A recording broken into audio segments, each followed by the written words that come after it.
Assalamualaikum warahmatullahi wabarakatuh. Perkenalkan, nama saya Ahmad Abdul Rahman, NRB 2040241104, kelas A,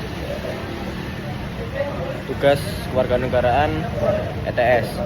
Di sini saya akan menjawab pertanyaan-pertanyaan yang sudah diberikan oleh Buddha.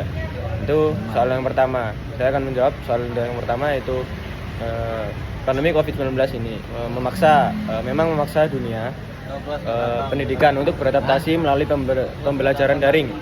Namun munculnya perilaku tidak jujur dalam ujian menjadi tantangan besar sebagai mahasiswa pendidikan kewarganegaraan. Solusi untuk menghindari hal ini adalah menanamkan nilai integritas dan tanggung jawab pribadi. Mahasiswa perlu menyadari bahwa kejujuran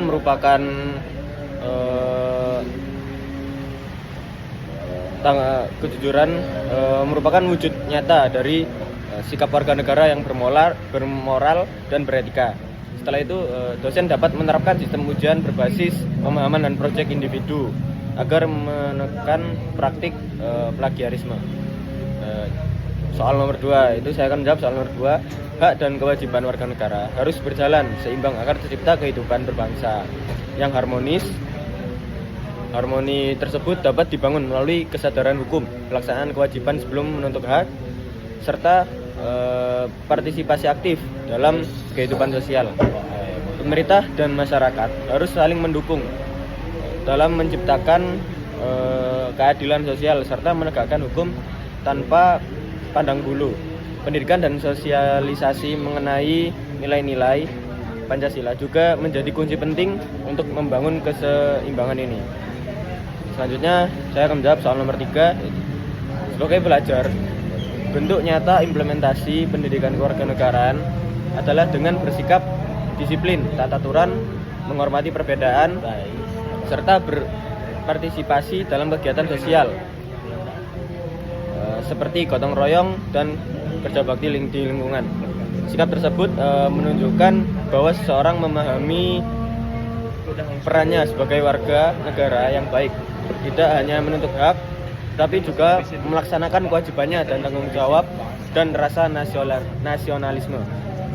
Terus saya akan menjawab soal nomor 4 mengenai isu amandemen UUD 1945 untuk kelima kalinya. Menurut saya perlu dilakukan dengan sangat hati-hati dan mempertimbangkan kepentingan bangsa secara luas.